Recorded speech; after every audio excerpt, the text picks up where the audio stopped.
अस्सलाम वालेकुम, मेरा नाम डॉक्टर हिरा अलवी है। मैं एक कंसल्टेंट प्लास्टिक सर्जन हूँ और लाहौर में प्रैक्टिस करती हूँ। आज हम एक कॉमनली आस्क्ड क्वेश्चन के ऊपर बात करेंगे कि प्लास्टिक सर्जरी प्रेगनेंसी से पहले करानी चाहिए है या फैमिली कंप्लीट करने के बाद करानी चाहिए है। बहुत से लोग आते हैं जो कि ये पूछते हैं कि हम एक प्रोसीजर कराना चाहते हैं, लेकिन क्या ये हम अभी करा सकते हैं। ये स्पेशली जो अनमैरिड लड़कियां होती हैं या जिन्होंने अभी तक अपनी फैमिली कंप्लीट नहीं की होती है, तो उनका ये क्वेश्चन होता है। हर different type of plastic surgery के डिफरेंट रिक्वायरमेंट्स होती हैं। कुछ हैं जो कि पहले की जा सकती हैं और कुछ हैं जो कि रिकमेंडेड ये होता है कि आप फैमिली कंप्लीट करने के बाद करें। कुछ ऐसे प्रोसीजर्स होते हैं जो कि ज़्यादातर यंगर वुमेन या mostly in the 20s and 30s करा रही होती हैं, जैसे कि ब्रेस्ट ऑगमेंटेशन होती है, जिसमें ब्रेस्ट के साइज को इंक्रीज किया जाता है, चाहे वो इम्प्लांट्स के थ्रू किया जाता है या फैट ट्रांसफर के थ्रू किया जाता है। And this is very safe and very much recommended कि आप इसको किसी भी एज में करा सकते हैं। You don't have to be done with your family to get this done. उसके अलावा डिफरेंट बॉडी के एरिया से लाइपोसक्शन की जाती है, जो कि डेफिनेटली आप पहले भी करा सकते हैं और वो रेकमेंडेड भी होती है। Then there is another procedure जिसको हम BBL कहते हैं। ये ब्राज़ीलियन बट लिफ्ट होता है, जिसके अंदर बटक के साइज़ को इंक्रीज़ करने के लिए वहाँ पर फैट ट्रांसफ़र किया जाता है। और ये प्रोसीजर भी बहुत सी लड़कियां आती हैं बिफोर मैरिज और before pregnancies, and this is very commonly done in those girls and women.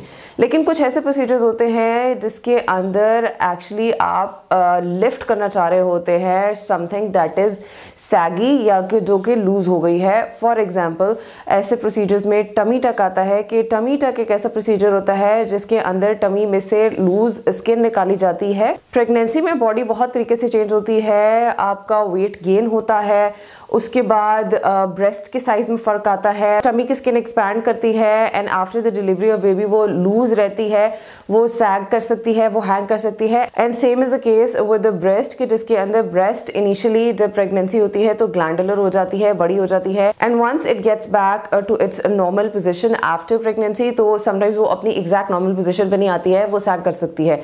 जो ऐसे प्रोसीजर्स होते हैं जिसके अंदर प्रेगनेंसी के बाद और ज़्यादा चेंजेस आने के, ये और लूज़ होने के चांसेस होते हैं, वो बेटर हम आपको एडवाइस ये करते हैं कि वो आप कंप्लीटिंग योर फैमिली के बाद करें। फॉर एग्जांपल अगर आप टमी टक कराना चाहते हैं तो उसके अंदर एक्स्ट्रा स्किन जो कि टमी के नीचे वाले एरिया में होती है, जो कि लूज़ हो गई होती है, उसको हम निकालते हैं, और जो मसल्स हैं, जो सेंटर के मसल्स हैं, जो एक्चुअली 6 पैक्स बना रहे होते हैं, वो जब प्रेगनेंसी होती है तो वो साइड्स पर जाते हैं। And with 2 to 3 pregnancies and even more pregnancies वो काफ़ी ज़्यादा साइड्स पे चले जाते हैं, सेंटर में नहीं रहते हैं। सो थ्रू टमी टक हम उनको भी सेंटर में लेकर आते हैं और एक यूथफुल या प्री प्रेगनेंसी स्टेट को मेंटेन करते हैं। बट अगर आप इसके बाद दोबारा से प्रेग्नेंट हों तो फिर प्रॉब्लम हो सकता है कि फिर मसल साइड पर जा सकते हैं, स्किन लूज हो सकती है और हो सकता है कि आपको रीडू सर्जरी की ज़रूरत पड़ जाए। नॉट दैट पिछले इफेक्ट्स खत्म हो जाते हैं, लेकिन डेफिनेटली उसके बाद आपको दोबारा ज़रूरत पड़ सकती है। So it is also done in women के जिनके अंदर दे सेड कि फैमिली हमारी कंप्लीट है and now we want to get this done, but then again they get pregnant and they come for second stages, so this can happen. इसी तरह breast reduction होती है जिसमें ब्रेस्ट का size बहुत ज़्यादा इंक्रीज होता है।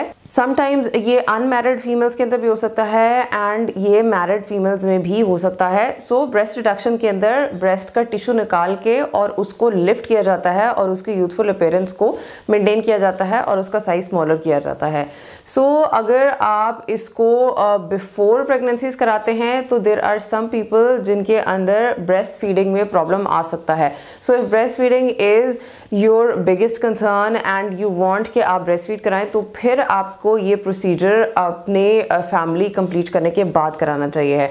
हाउएवर अगर आपको ये बहुत ज़्यादा कॉस्मेटिक कंसर्न्स कर रहा है या आपको बहुत ज़्यादा फंक्शनल कंसर्न्स हैं कि आपको सांस ठीक से नहीं आ रहा है या आपको रैशेस हो रहे हैं या आपको हाइजीन मेंटेन करने में प्रॉब्लम हो रहा है, एक्सरसाइज करने में, कपड़े पहनने में प्रॉब्लम हो रहा है, तो this can be done before as well. लेकिन if breast feeding is the most important thing to you in the world, तो फिर इसको भी बाद में करना चाहिए है। सो कहने का मतलब ये है कि ये प्रोसीजर्स पहले या बाद में दोनों में हो सकते हैं, लेकिन अगर आप पहले कराएं और परफेक्ट रिजल्ट आपके पास आ जाए तो वो परफेक्ट रिजल्ट सैबोटाज हो सकता है, वो परफेक्ट रिजल्ट ख़राब हो सकता है और आपको दोबारा सर्जरी कराने की ज़रूरत पड़ सकती है।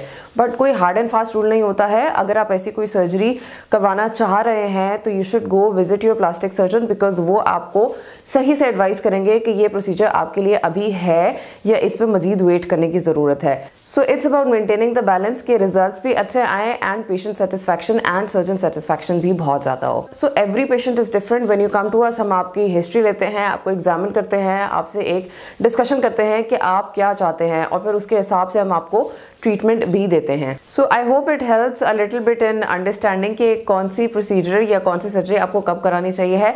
And if you are looking for any such surgery, do contact your plastic surgeon. If you want an appointment with me, my contact details are given in the description down below as well as right here. I will see you guys in the next video. Thank you so much for watching. Allah Hafiz.